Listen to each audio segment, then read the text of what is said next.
अब आप देखिए कि मैंने यहाँ दो शब्द लिखे हैं। एक है जीव जगत की उत्पत्ति का विकास क्रम। इस धरती पर जीव जगत की उत्पत्ति का विकास क्रम की उत्पत्ति कैसे हुई, बात समझना।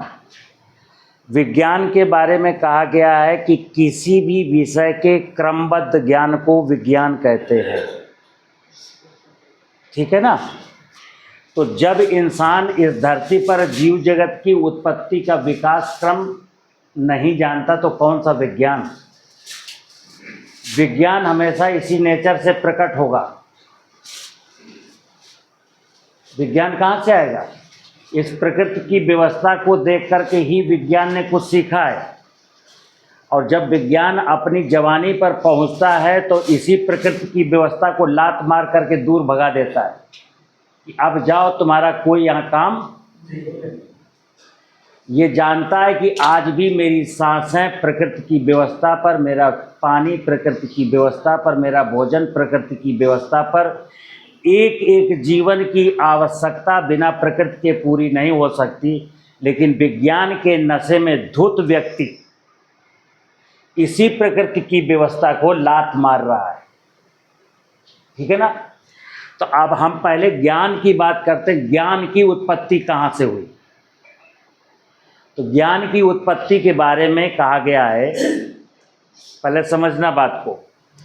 इस धरती पर सबसे पहले छोटी वनस्पतियाँ आईं, फिर छोटे जीव आए, फिर बड़ी वनस्पतियाँ आईं, फिर बड़े जीव आए, और नाना प्रकार की वनस्पतियाँ, नाना प्रकार के 84 लाख योनियों के जीव जंतुओं की रचना के बाद फिर कहा गया कि फिर मनुष्य योनि की उत्पत्ति हुई। उत्पत्ति के विकास क्रम में पहले क्या आया? छोटी वनस्पतियाँ आईं,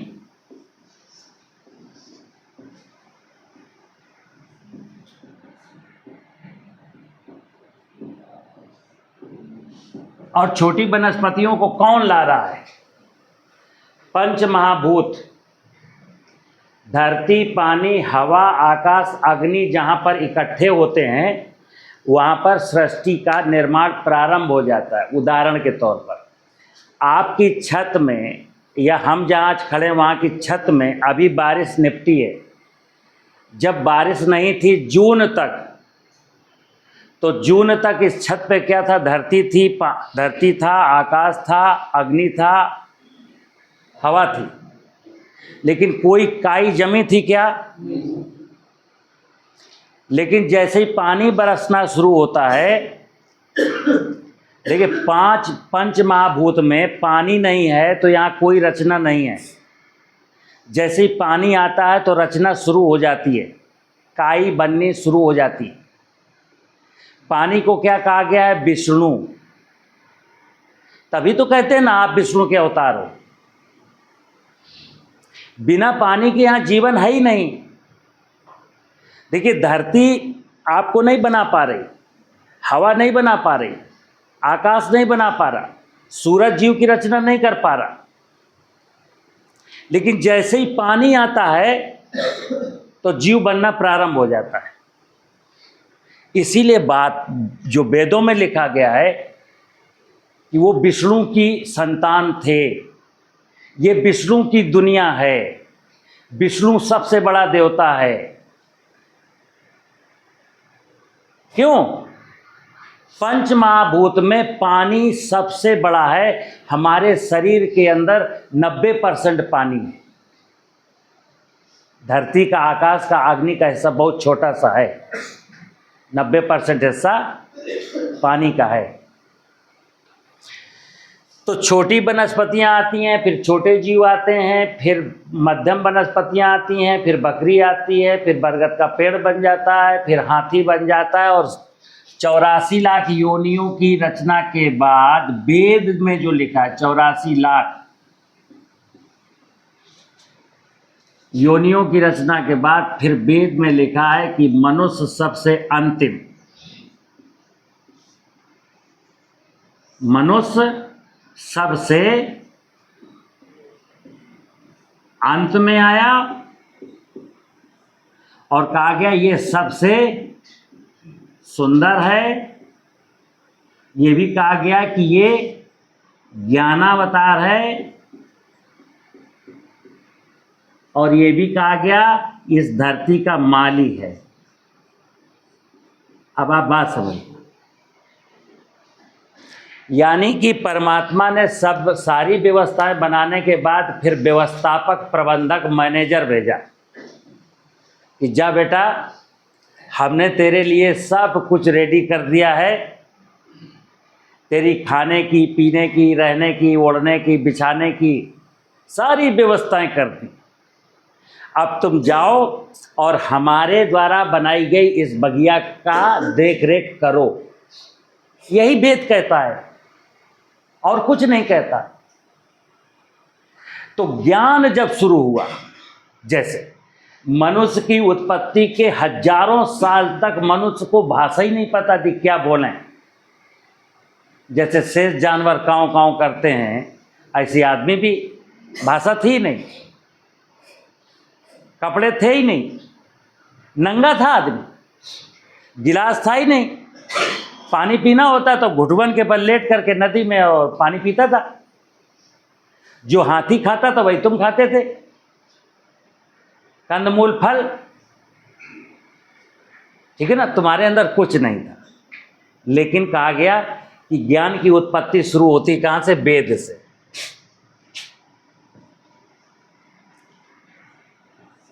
कोई भी भाषा, कोई भी ज्ञान वेद से प्रारंभ होता है। वेद के लिखे जाने के पहले यहाँ कोई किताब नहीं थी। सबसे पहली पुस्तक आई वेद। और वेद किसने लिखे?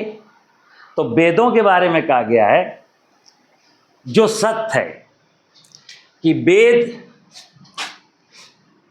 परमात्मा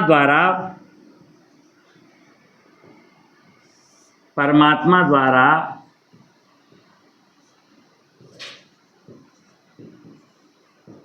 ऋषियों को सुनाए गए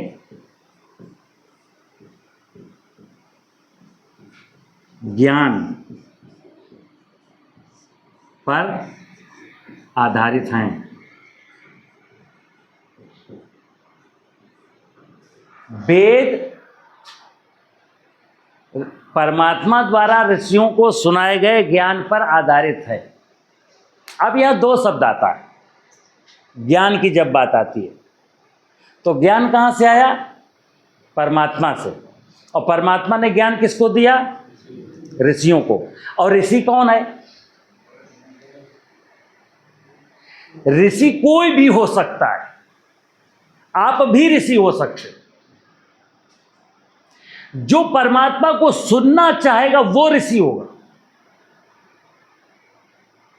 आप परमात्मा को सुनिए, और ऋषि माने जो निश्चल होकर के, निर्विकार होकर के, लालच छोड़ करके, स्वार्थ छोड़ करके, जो परमात्मा को आंख बंद करके कहता है, हे ईश्वर, सच्चाई तो यही है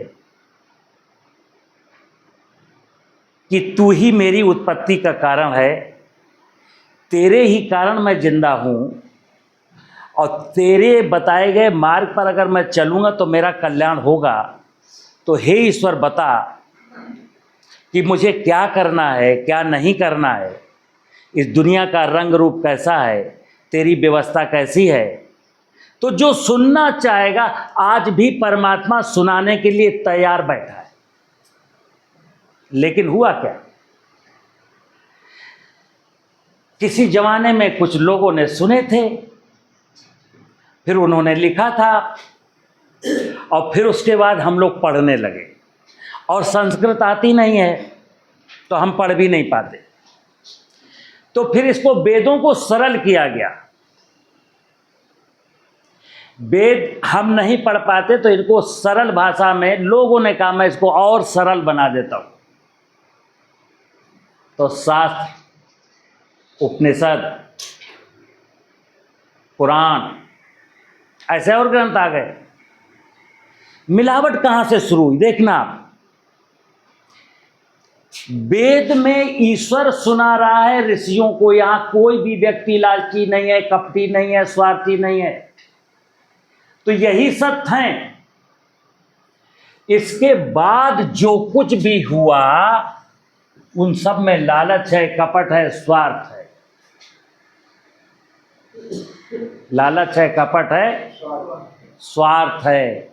तो मैं कहता हूं कि हम इनको क्यों पढ़ें, हम इनको पढ़ें क्यों, मैं इनकी बात मैं सुनूं क्यों। आप उसी परमात्मा की संतान है ना जिसने सबको रचा, जिसने जो ऋषि हुए उनकी भी रचना उसने की, हमारी भी रचना उसने की। तो मैं डायरेक्ट परमात्मा से क्यों ना जुड़ जाऊं, मैं इधर उधर क्यों भटकूं, मैं इधर उधर क्यों भटकूं।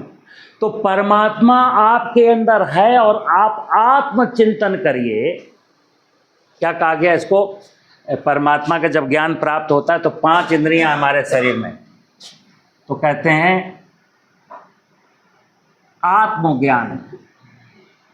आत्म जो भगवान बुद्ध को हुआ था, भगवान बुद्ध को किसने समझाया था बताओ आप। 14 साल की उम्र में उनके दिमाग में एक ही प्रश्न आया कि ये जो मरा हुआ जा रहा है, और नौकर से पूछ रहे हैं ये क्या है। बोले अर्थी है। अर्थी का क्या मतलब होता है। बोले जब आदमी मर जाता तो ऐसे ही ले जाते। कहाँ ले जा रहे हैं, शमशान घाट। क्या करेंगे, जलाएंगे। फिर क्या होगा, बस ये जल जाएगा। फिर ये कहाँ जाएगा, बोले हमें नहीं पता। किसी गुरुकुल में गए, किसी आदमी से पूछा उन्होंने, चले गए जंगल, चले गए बट वृक्ष के नीचे बैठ करके। आत्मज्ञान मतलब है अंदर से आत्मा से पूछना। आत्मज्ञान मतलब परमात्मा के द्वारा बताया गया ज्ञान, जो परमात्मा आपके अंदर है। कोई विश्वविद्यालय गए थे क्या, भगवान बुद्ध हो गए कि नहीं। ये तो अभी लेटेस्ट घटना है, बहुत पुरानी नहीं है। आपको भी आत्मज्ञान हो सकता है, ठीक है ना। इसी को कहते हैं 6th सेंस, छठी इंद्रिय।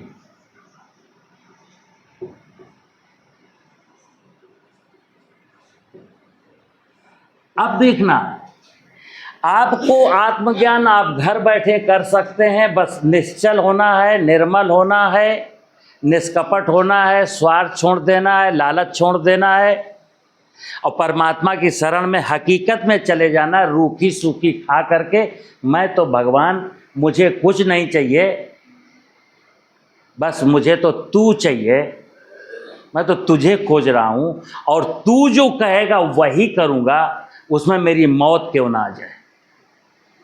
मुझे कोई जिंदा रहने की परवाह नहीं। जो तू कहेगा वही करूँगा, क्योंकि वो नहीं करूँगा तो फिर और करूँगा क्या।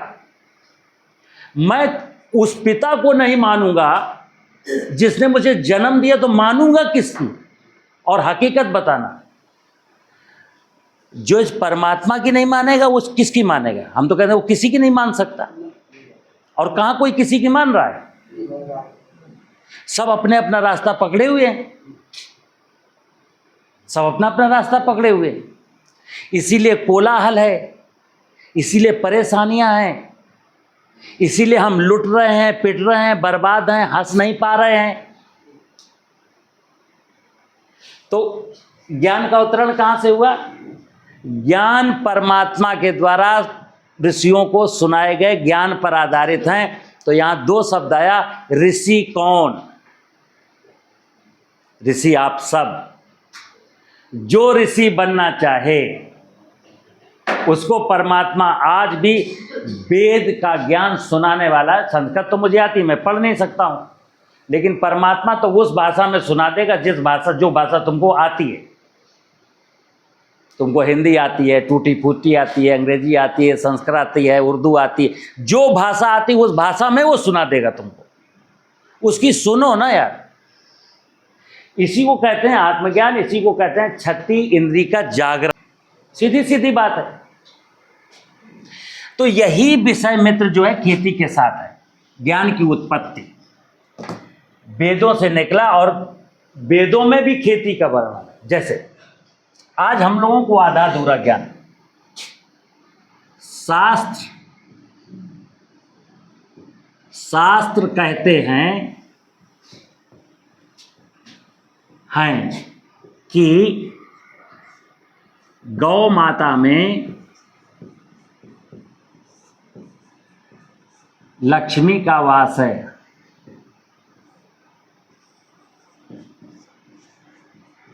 बात समझना। शास्त्र इसके पहले भी कुछ कह चुके हैं। और शास्त्र क्या कहते हैं? शास्त्रों में लिखा है गौमूत्र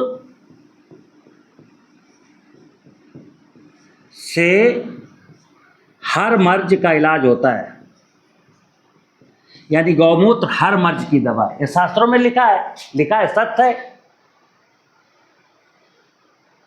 पंचगव्य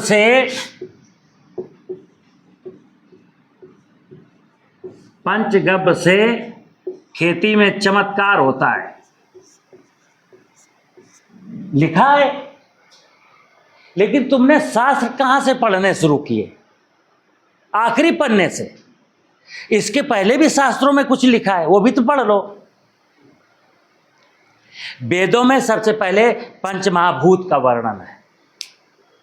सूरज का, आकाश का, पानी का, गगन का, वायु का, अग्नि का, जल का, वो भी तो पढ़ो। फिर वनस्पतियां कौन कौन सी हैं, जीव जगत में कौन कौन से हैं, झरने का क्या काम है, नदी का क्या काम है, पहाड़ का क्या काम है। ये शिव भगवान हिमालय में क्यों रहते हैं? बताओ आप हमको। शिव जी हिमालय में क्यों रहते हैं? क्योंकि हिमालय में मां पार्वती रहती हैं। मतलब ये हुआ शिव का सुंदर स्वरूप, पार्वती का सुंदर स्वरूप पहाड़ों में है। मैदानों में तो हमने काट दिया, इसलिए शिव भगवान वहीं रहते हैं। तो शिव भगवान को, मां पार्वती को यहां बुला लो ना, वहां क्यों जाते हो? यहीं रखो ना अपने घर में। तुमने तो मार के भगा दिया, इसलिए बेचारे वहां रहते हैं जहां उनके लायक व्यवस्था है। तो वेदों में लिखा है कि तुमको इस धरती में कैसे जीना है। धरती के साथ, पानी के साथ, जंगलों के साथ, जीव जंतुओं के साथ क्या व्यवस्था, मतलब किस रूप में जीना है, उनके साथ कैसा व्यवहार करना है, उनमें किसी को अपना दुश्मन नहीं देखना है। वो सब आपके लिए परमात्मा ने बनाया। तो ये तो नहीं मानते हम। धरती को मैंने खराब किया, पानी को हमने खराब किया, और गैया को डंडा हमने मारा, बैल से खेती करना हमने छोड़ दिया, बैल मेरे सड़क पर घूम रहे हैं, गौ माता स्लाटर हाउस में कट रही है, और क्या गौमूत्र से कैंसर ठीक होता है। तुम्हारी ऐसी की तैसी ठीक होता है। पागल हो गए हो? शास्त्रों में लिखा है गाय को उस हिसाब से पालिए जिस परिवेश में वो पल सके। गाय को चरागाह में चरने के लिए छोड़िए, नदी का, जलाशय का निर्मल शीतल जल उसको पीने दीजिए। श्री कृष्ण जी गाय को बांसुरी सुना के प्रसन्न रखने का प्रयास करते हैं, और आप उसको डंडा मारते हैं। आप उसको केवल भूसा देते हैं, पॉलीथीन खाने के लिए मजबूर करते हैं। उसको चारा, हरा चारा, दाना, खली नहीं देते हो। और फिर क्या कहते हो? पंचगव्य। हम तो पंचगव्य का सेवन करते हैं। पौराणिक कथाओं में लिखा है कि नंदिनी गाय क्या कहती है राजा दिलीप से कि हे राजन, मैं प्रसन्न होने पर मनुष्य की प्रत्येक मनोकामना को पूरा करने की सामर्थ्य रखती हूँ, प्रसन्न होने पर। तो तुम्हारी गाय प्रसन्न है क्या? वो तो अप्रसन्न है। धरती अप्रसन्न है, जंगल अप्रसन्न है, जलाशय अप्रसन्न है। तो धरती में जो उग रहा है वो गाय खा रही है जहर, पानी में जो हैवी मेटल्स मिलाए हैं वो गाय पी रही है जहर, जिसकी वजह से, जिस बेवकूफ़ी की वजह से तुम बीमार हो, उसी बेवकूफ़ी की वजह से तुम्हारी गाय भी बीमार है। और बीमार गाय का मूत्र तुमको स्वस्थ करेगा। पागल हो गए हो? तो सत्य की ओर चलना है। समुद्र के ऊपर ऊपर नाव से विचरण करने पर मोती नहीं मिलते हैं। मोती की तलाश में जाना होगा तो सांस साधनी आनी है, समुद्र में गोता लगा के नीचे जाएंगे तभी एक मोती उठा के ला पाएंगे। तो खेती में क्या है, हमको धरती कैसे बना देनी है। कल मैंने बोला था ना, केवल धरती माँ को आप प्रसन्न कर दीजिए, एक साधे सब सदे, सब साधे सब जाए।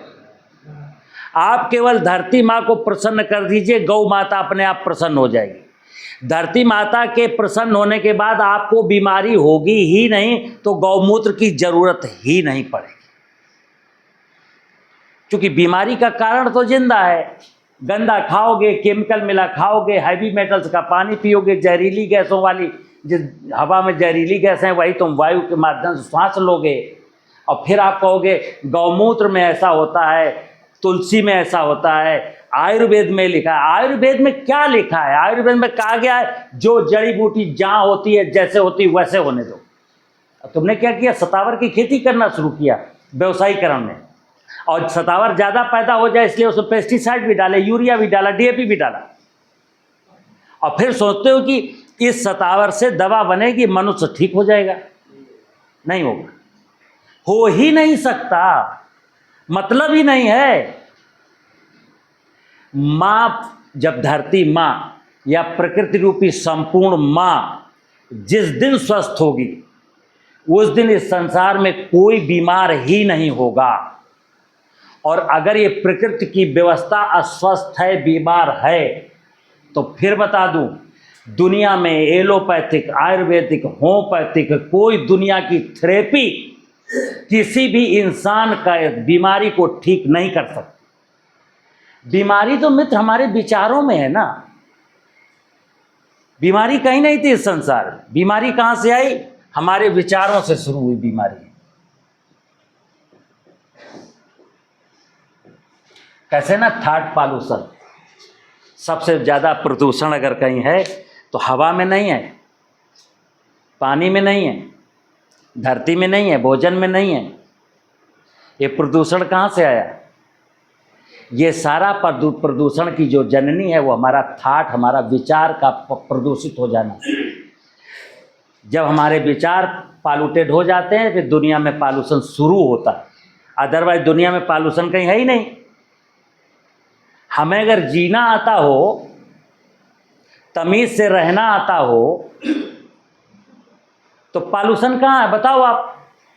दिक्कत कहाँ है बताओ आप? कौन बीमार है बताओ आप?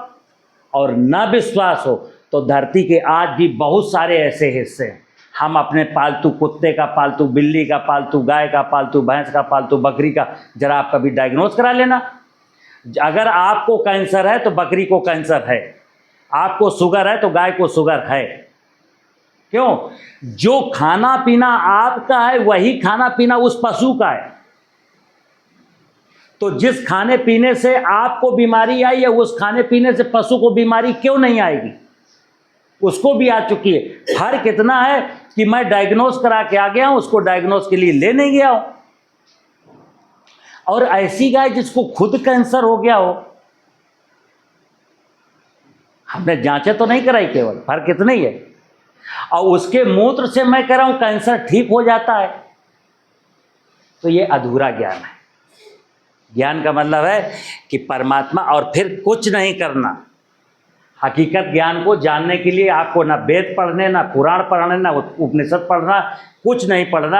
आपके अंदर परमात्मा बैठा, आंख बंद करिए, बस निष्कपट, निस्वार्थ, लालच, स्वार्थ त्याग करके उससे पूछिए, हे ईश्वर तू एक बार हमें बता दे कि मुझे क्या करना है और क्या नहीं करना।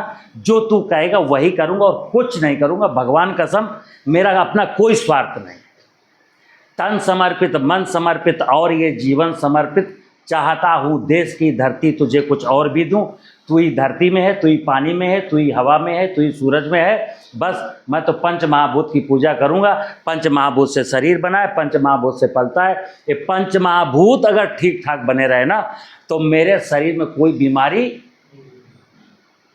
और अगर पंच महाभूत में कुछ डिस्टर्बेंस है तो शरीर में तो डिस्टर्बेंस, बोलो।